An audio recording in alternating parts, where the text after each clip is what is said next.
Bonsoir, bonjour, bon après-midi à tous et bienvenue dans ce nouvel épisode d'Histoire de succès, le podcast où des personnes viennent vous raconter tous les jeudis matins leur parcours vers leur succès. Je suis Fabrice Florent, je suis votre hôte et cette semaine, je vous propose de retracer l'histoire de Clémentine Gallet qui a créé le podcast Bliss Stories. Si vous ne le connaissez pas encore, ce podcast est devenu en un peu plus d'un an la référence des podcasts maternité en France. Clémentine y donne la parole dans de longues interviews à des mamans à propos de leur grossesse et de leur rôle de mère.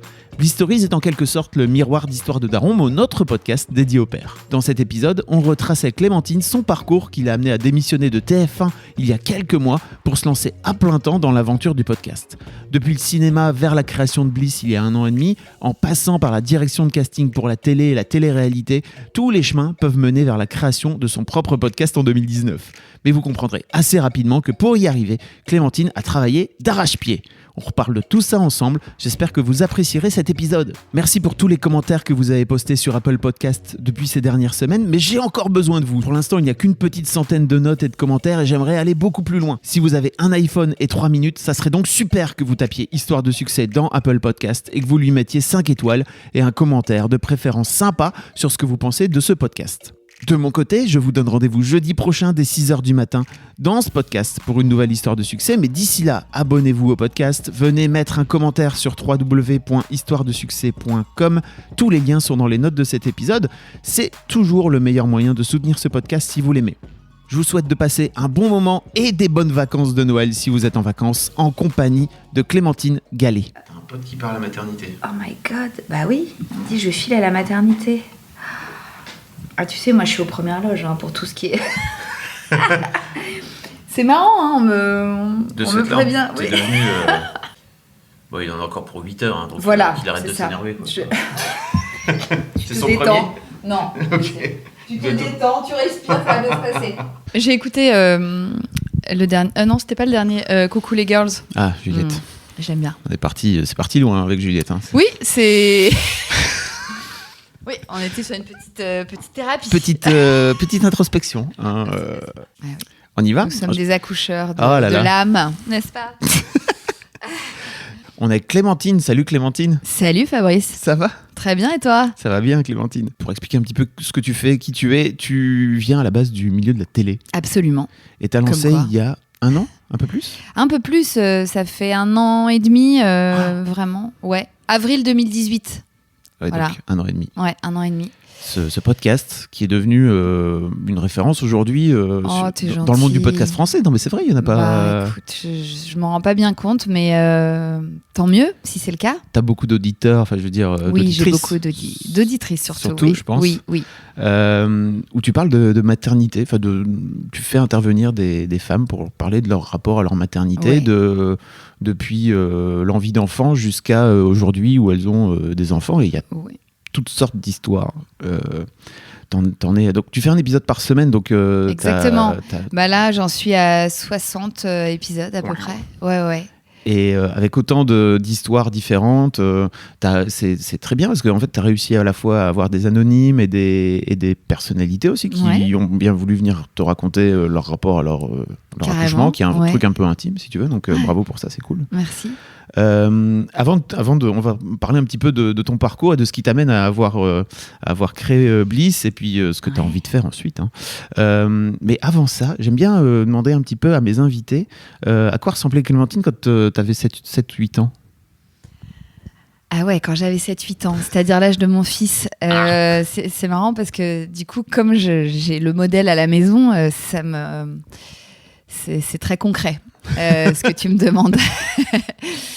Alors écoute, moi à 7-8 ans, j'étais une petite fille sans histoire. Vraiment, j'étais une petite fille très sage, très discrète, très girly, très déjà dans l'amitié, dans des amitiés très fortes. Très famille. J'étais l'aînée, enfin je suis l'aînée d'une fratrie de 4, donc Okay. voilà, et notamment de petites sœurs jumelles avec qui j'ai 9 ans d'écart, donc Ok. à 8 ans, tu vois, je les avais pas encore, mais j'étais déjà grande sœur. Et donc, c'était avant voilà, qu'on passe de 2 à 4 enfants. Donc, Waouh. j'étais encore un peu tranquille. Et donc, non, bah écoute, 7-8 ans, c'est quoi? CP, CE1, CE2, ouais, c'est une enfance très choyée dans le 5e arrondissement, très privilégiée, avec le jardin des plantes comme square du quartier, tu vois, donc c'était pas mal. Et puis, Effectivement. et puis ouais, en termes de caractère, je te dis, j'étais très très accro à mes amis. Voilà, j'avais des amitiés indestructibles. Tu sais, c'est des moments même de ta vie où tu te dis que t'es presque sœur, en fait. Nous, on se disait qu'on était forcément sœurs, tellement on était liés, tu vois. Et puis, j'avais pas de sœur encore à l'époque, donc voilà, c'était... T'avais un petit frère, c'est ça? J'avais un petit, ouais, j'ai un petit frère et donc 2 petites sœurs qui sont arrivées après. Donc voilà, la Clémentine de cette époque était plutôt une petite fille, je te dis, assez timide et réservée. En fait, je me suis beaucoup, comment on dit, Ouverte? Épanouie? ouais, épanouie. Je suis devenue introvertie. Je pense que je suis devenue extravertie avec les années. Voilà. Mais à quel âge alors, tu dirais? Bah, j'ai fait beaucoup de théâtre Ah. à un moment et ça aide forcément à sortir de sa coquille. Donc j'ai fait beaucoup de théâtre, toujours en primaire, mais un peu après 7-8 ans, j'étais plutôt en CM2, tu vois, et puis après tout le collège. Et j'ai fait partie d'une troupe, en fait, qui était mes amis de l'école et avec qui on a monté une troupe. Et ça a été un formidable accélérateur de personnalité, quoi. Et aussi d'expression de cette adolescence, parce qu'on mettait beaucoup de choses dans nos spectacles. Ouais. Voilà.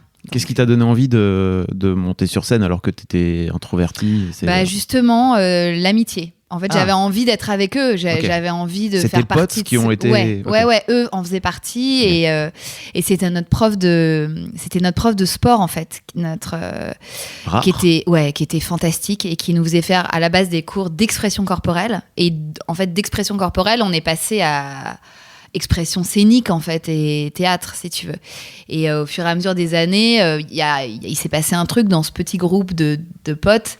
Et d'ailleurs, on n'était même pas tous au même niveau. Il y en avait des plus vieux que moi, des plus jeunes. Et en fait, on s'est retrouvés autour du théâtre, quoi. Et on a formé cette troupe. Et c'était des petits spectacles très confidentiels, tu vois, de quartier, avec nos parents et tout. Mais nous, on y mettait beaucoup de nous. Et tu parlais de la naissance de tes 2 sœurs jumelles. Ça a été un truc un peu, comment dire, important dans ta vie à l'époque? Fondamental. C'est ça, quand t'as 9 ans, donc? Ouais, j'ai 9 ans et demi à l'époque, ouais. Ah bah t'imagines, pour une petite fille de 9 ans, d'apprendre qu'elle va avoir 2 sœurs. Enfin, non, je savais pas que c'était 2 filles. Je savais qu'il y en avait au moins une. Mais d'avoir, voilà, tout d'un coup 2 bébés qui déboulent dans une famille, ouais, c'était merveilleux. Enfin, nous, on était en transe avec mon frère. Vraiment, c'était incroyable. Donc, oui, moi, je m'en suis énormément occupée. Ça a été un grand bouleversement dans ma vie de petite fille. Et à la fois, j'ai adoré ça. Je m'en suis énormément occupée. Et d'ailleurs, c'est marrant parce que, tu vois, le lien avec le théâtre, on mettait tellement de nous dans nos pièces que je me souviens que l'année où elles sont nées, j'ai carrément... Mon personnage accouchait sur scène. Ah bah, tu vois. oui. Voilà, 2 jumeaux. Donc, tu vois, c'était bien parce que ça nous permettait d'exprimer tout ce qu'on emmagasinait à la maison. On le rebalançait après dans nos pièces de théâtre. Ok. C'était c'était une catharsis. Catharsis. C'était cathartique. Cathartique, je pense. Voilà, bien compris. Oui, je l'avais. Comment se passe ton adolescence au lycée? Oula. Oula. Écoute, non, mais oula, plutôt bien, hein, franchement, il n'y a pas eu de vagues. Moi, j'ai jamais fait trop de vagues, Okay. tu vois, peut-être de par ma position d'aînée, responsable, voilà, j'ai pas trop fait de conneries. T'as été éduqué un peu comme ça? Ouais, je pense à que ce qu'on te colle des responsabilités que t'avais pas forcément demandé? Non, non, mes parents, franchement, étaient assez cool, mais... Oh, c'est même j'étais pas... foutue comme ça. Oui, c'est ça. Je pense que j'étais j'ai reçu une éducation avec beaucoup d'amour et des parents qui nous ont à tous les quatre d'ailleurs injecté beaucoup de confiance en nous. Okay.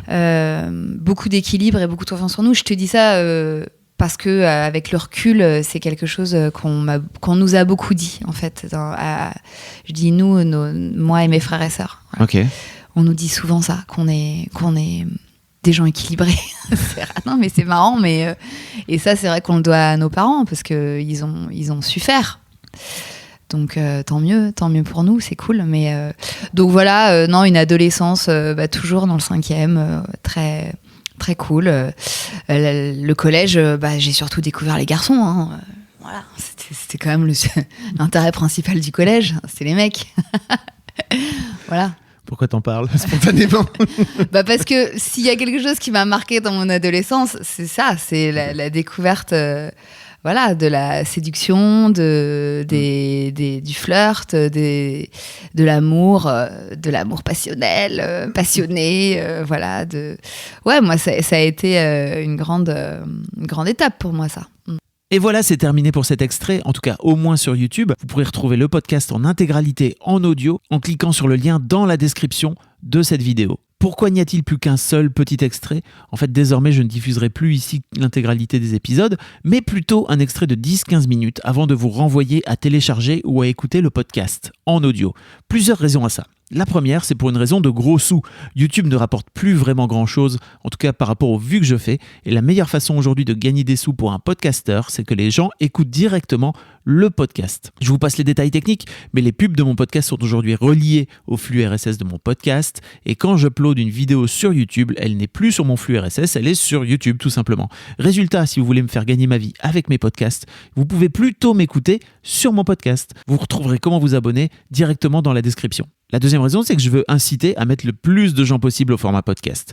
Les podcasts sont faits à la base pour être écoutés en mobilité, être téléchargés depuis votre téléphone portable, et YouTube ne se prête pas du tout à ça, sauf si vous avez YouTube Premium et encore. Ceci dit, si vous souhaitez écouter le podcast en intégralité depuis votre ordinateur, vous pourrez l'écouter depuis le site internet d'Histoire de Daron ou d'Histoire de Succès. Je vous mets les liens dans la description. Et globalement, depuis que je fais de l'audio, je suis redevenu à titre personnel fan du format qui oblige à se concentrer uniquement sur l'écoute et de laisser l'imagination faire le job pour le reste. Donc voilà, si vous voulez vous abonner à mes podcasts, je vous mets un lien qui vous explique comment tout ça fonctionne directement dans la description. Et attention, vous pouvez aussi vous abonner à ma newsletter.